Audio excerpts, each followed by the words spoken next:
வணக்கம். உயர்நீதிமன்றம் வழக்கு முடிந்தது.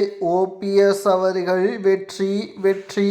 எடப்பாடி பழனிசாமி அவர்கள் தொடர்ந்த வழக்கு தற்பொழுது ஓபிஎஸ்ஸிற்கு சாதகமாக மாறியுள்ளது.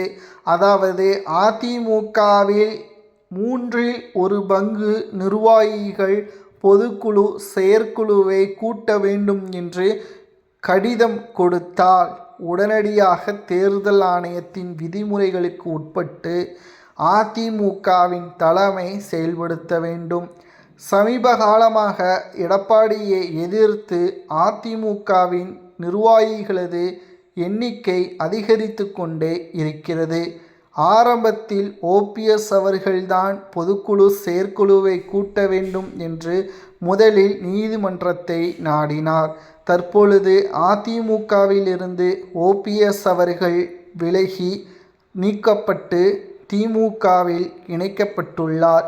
இருந்த போதிலும் ஓபிஎஸ் அவர்களைப் போலவே திமுகவில் பலரும் இணைந்தார்கள். ஆனால் அதிமுகவிலும் சில நிர்வாகிகள் பயணித்துள்ளார்கள். அவர்கள் மீண்டும் ஓபிஎஸ் அவர்கள் பின்பற்றியது போலவே நீதிமன்றத்திலும் எடப்பாடி பழனிசாமியை எதிர்த்து உடனடியாக பொதுக்குழு செயற்குழுவை கூட்ட வேண்டும் என்ற மனு ஒன்றை தாக்கல் செய்து வழக்கு ஒன்றை பதிவு செய்தனர்.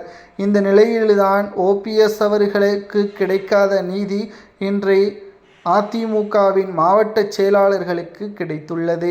அதில் கூறியுள்ளது என்னவென்றால், 1/3 நிர்வாகிகள் உடனடியாக மாவட்ட செயலாளர்கள் அனைவரும் ஒருமனதான சம்மதத்தை தெரிவிக்கும் பட்சத்தில் பொதுக்குழு செயற்குழுவை உடனடியாக கூட்ட வேண்டும்.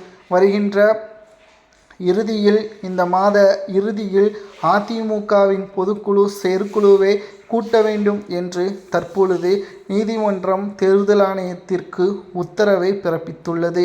தேர்தல் ஆணையம் கடிதம் மூலமாக அதிமுகவின் தலைமைக்கு சமர்ப்பிக்கும்.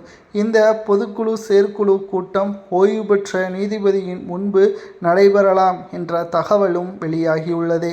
எதற்காகவென்றால், அங்கு புதிதாக பொதுச் செயலாளரை தேர்வு செய்யக்கூடிய வாக்கெடுப்பு நடைபெற்றால் முறைகேடு இல்லாமல் வாக்கெடுக்க நடைபெறக்கூடும் என்ற காரணத்தினால் இந்த முடிவு எடுக்கப்பட்டுள்ளது.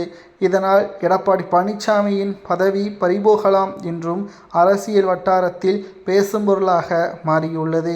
இதை பற்றி உங்களது கருத்துக்களை கமெண்ட் வாயிலாக கூறுங்கள்.